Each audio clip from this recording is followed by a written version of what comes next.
નમસ્કાર એક્ઝામનો ગુરુના વાલા વિદ્યાર્થી મિત્રો. આજે આપણે સૌ એક એવા સુંદર ભક્તિગીતની સફરે નીકળવાના છીએ જે આપણા મનને સાચી શાંતિ અને શીતળતા આપશે. તો બધા તૈયાર છો ને?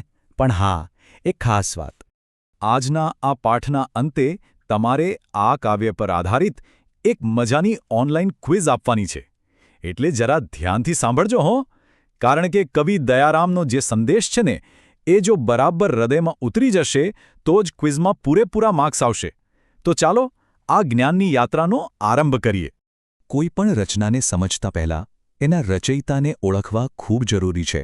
તો સૌથી પહેલાં ચાલો આપણે એ મહાન કવિને ઓળખીએ જેમણે આ અમૂલ્ય રચના આપણને આપી છે અને આ કાવ્યના હાર્દને, એની આત્માને સ્પર્શવાનો પ્રયત્ન કરીએ. આ કાવ્યના રચયિતા છે કવિ દયારામ. તેઓ મધ્યકાલીન ગુજરાતી સાહિત્યના કહી શકાય કે એક ઝળહળતા સિતારા હતા. એમનું આખું જીવન જ જાણે શ્રીકૃષ્ણની ભક્તિમાં સમર્પિત હતું અને એટલે જ એમની દરેક રચનામાંથી આપણને કૃષ્ણપ્રેમની સુગંધ આવે છે. અને આ કાવ્યનો મૂળ મંત્ર પણ એ જ છે. એનો મુખ્ય સૂર છે ઈશ્વર પર અડગ શ્રદ્ધા અને બીજું ચિંતાઓથી મુક્ત જીવન. કવિ આપણને શીખવે છે કે કેવી રીતે આપણે આ નકામી ચિંતાઓનો બોજ ઉતારીને પરમાત્મા પર પૂરેપૂરો ભરોસો રાખી શકીએ. તો ચાલો હવે કાવ્યના ઊંડાણમાં એક ડૂબકી લગાવીએ. એની દરેક પંક્તિમાં જે ભક્તિરસ છુપાયેલો છે ને એનો આસ્વાદ માણીએ. કાવ્યોની શરૂઆત જ એક બહુ સુંદર અને સીધા સવાલથી થાય છે. કવિ આપણા મનને, આપણા ચિત્તને પ્રેમથી પૂછે છે, હે મન, તું શા માટે ખોટી ચિંતાઓ કર્યા કરે છે? જે થવાનું છે, જે કંઈ પણ કરવાનું છે, એ તો સર્વશક્તિમાન શ્રીકૃષ્ણ જ કરવાના છે. અહીંયા હું કરું છું એ ભાવને છોડીને બધું જ ઈશ્વરને સોંપી દેવાની વાત છે. પછી કવિ એક અદ્ભુત ઉદાહરણ આપે છે. એ કહે છે કે જ્યારે જીવ માતાના ગર્ભમાં 9 મહિના સુધી હોય છે, એક નાનકડા કોષમાંથી આખું શરીર બને છે, ત્યારે કોણ એનું પાલન પોષણ કરે છે? ત્યાં તો માત્ર ને માત્ર ઈશ્વર જ એનું રક્ષણ કરે છે. તો પછી જરા વિચારો, જે પરમાત્મા જન્મ પહેલાં આપણું આટલું ધ્યાન રાખે છે, શું એ જન્મ પછી આપણને એકલા છોડી દેશે? ક્યારેય નહીં. તો પછી આ દુનિયામાં આવ્યા પછી આપણે નાની નાની વાતોની ચિંતા શા માટે કરીએ છીએ? આગળ કવિ આપણને કર્મનો અટલ સિદ્ધાંત સમજાવે છે.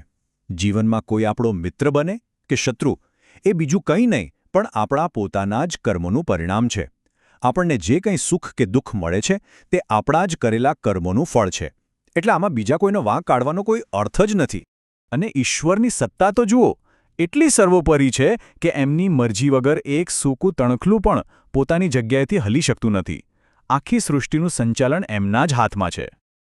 કાવ્યના ભાવને તો આપણે સમજ્યા, પણ ચાલો હવે એની ભાષા અને એમાં વપરાયેલા કેટલાક મહત્વના શબ્દોને પણ સમજી લઈએ. આનાથી આપણી સમજણ વધુ પાકી થશે. પહેલો શબ્દ છે શીદને, જે કાવ્યના શીર્ષકમાં જ આવે છે. શીદને એટલે શા માટે અથવા કયા કારણે? કવિ સીધો જ પ્રશ્ન પૂછે છે, હે ચિત્ત, તું શા માટે ચિંતા કરે છે? બીજો શબ્દ છે તૃણ. તૃણ એટલે ઘાસનું એક નાનકડું તણખલું. કવિ કહે છે કે ઈશ્વરની ઈચ્છા વગર તો આ નાનકડું તણખલું પણ હાલી શકતું નથી, તો પછી આપણે તો મનુષ્ય છીએ. 184 આ ભારતીય આધ્યાત્મિક દર્શનનો એક ખૂબ ઊંડો ખ્યાલ છે. એવી માન્યતા છે કે આપણો આત્મા મનુષ્ય તરીકે જન્મ લેતા પહેલાં 84 લાખ જેટલા અલગ અલગ જીવોના શરીરમાંથી પસાર થાય છે. કાવ્યમાં 2 વિરોધી અર્થવાળા શબ્દો પણ આવે છે, સ્થાવર અને જંગમ.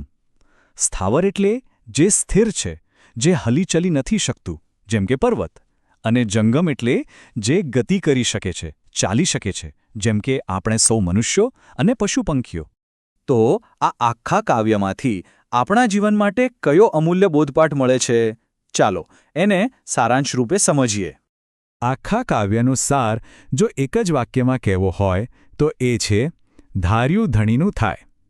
એનો સીધો અર્થ એ છે કે આપણે ભલે ગમે તેટલી યોજનાઓ બનાવીએ, અંતે તો એ જ થાય છે જે ઈશ્વરે આપણા માટે નક્કી કર્યું હોય છે. તો પછી શાંતિનો માર્ગ કયો? ખૂબ જ સરળ. પહેલું પગલું, આપણા ભાગે જે કર્મ આવ્યું છે, જે મહેનત કરવાની છે, એ પૂરા દિલથી કરવાની.